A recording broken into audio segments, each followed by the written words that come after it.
We've had an extraordinary final day here in Biel. Just to remind you, at the start of the day, Liren was leading the tournament with 14 points. Etienne Bacrot and Alexander Moiseyenko had 13 points, and Maxime Vachier-Lagrave had 11. Now, Bacrot and Moiseyenko drew their game fairly quickly, and that meant that if Vachier-Lagrave could defeat Ding, then there would be a four-way tie for first place. It was an extraordinary game. Liren had a dreadful opening, and Vachier-Lagrave seemed to have a winning position after 25 moves. But the Chinese player dug in and made life very difficult indeed.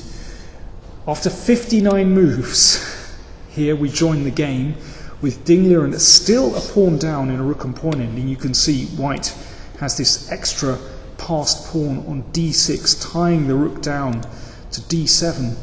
But it's very difficult to break down black's defences. Problem is, if white takes this pawn off on b3, then black takes here. Now, white is still a pawn up, but you can see with so few pawns on the board, this is very difficult to win.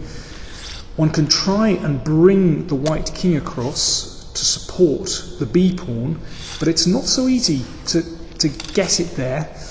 Then black will be able to counterattack on the king side, for example like this, and then f5, and at some moment the king will be able to come in, attack this pawn. Perhaps the rook can swing round to attack this pawn as well, and you can see that it's very difficult for white to make progress here.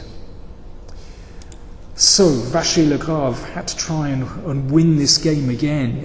He really had to dig deep, and he moved back and forth for several moves, not finding the right plan, and finally he hit upon an idea. That is to advance his f-pawn. And I mean, there's nothing that black can do here. He has to wait passively.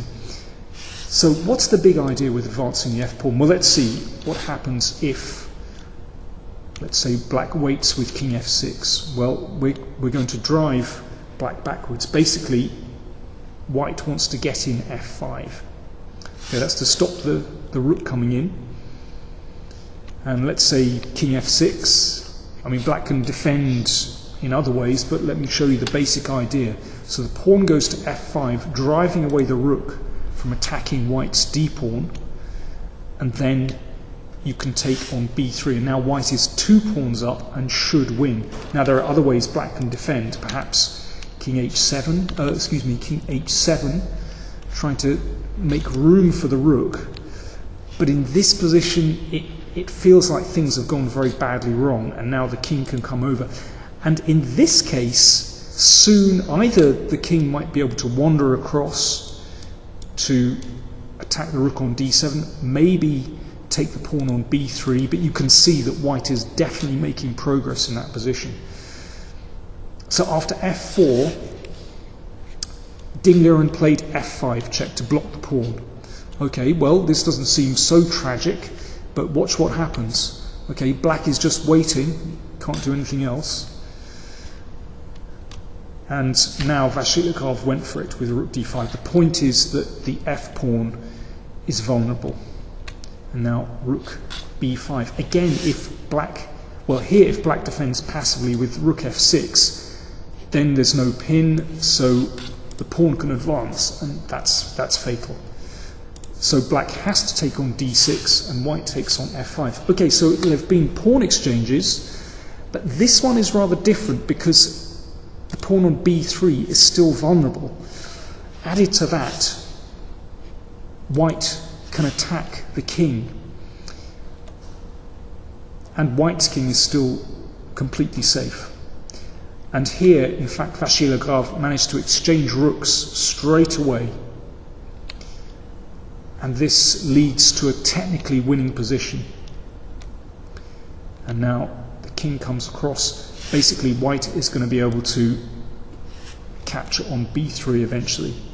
So the threat is simply rook b5 and rook takes b3. So the rook defends, but now the king marches across, and you can see the king simply can't join the defence at all.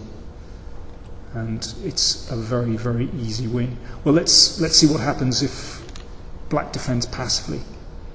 So now the rook comes here, and it simply switches to b4.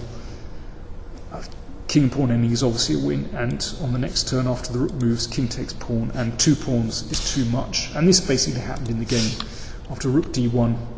Okay, this is a very careful move. Rook e4 is very nice. So that after this, the rook reaches its best position, and here actually Ding Liren resigned after 6.5 hours and 75 moves. Now, if the rook moves, again the king and pawn ending is an easy win, but if the rook moves, king takes b3, and you can see the rook and pawn are in their ideal positions, preventing black's king from wandering across to the queen side. So here, basically, where you can see the rook cuts the king off, and you can't attack the rook either because of the pawn controls this square. And so here, the king is just free to move to the side, and then shepherds the pawn down the board with an easy win. So there we go. 4 players have tied for first, and tomorrow, Friday, at noon, there'll be a playoff. There'll be 2 semi-finals, blitz semi-finals, and then the final will be rapid play, actually 15 minutes plus 10 seconds per move. So, all to play for, and do tune in tomorrow. Do check out the official website for those tie-break games. Thanks for watching.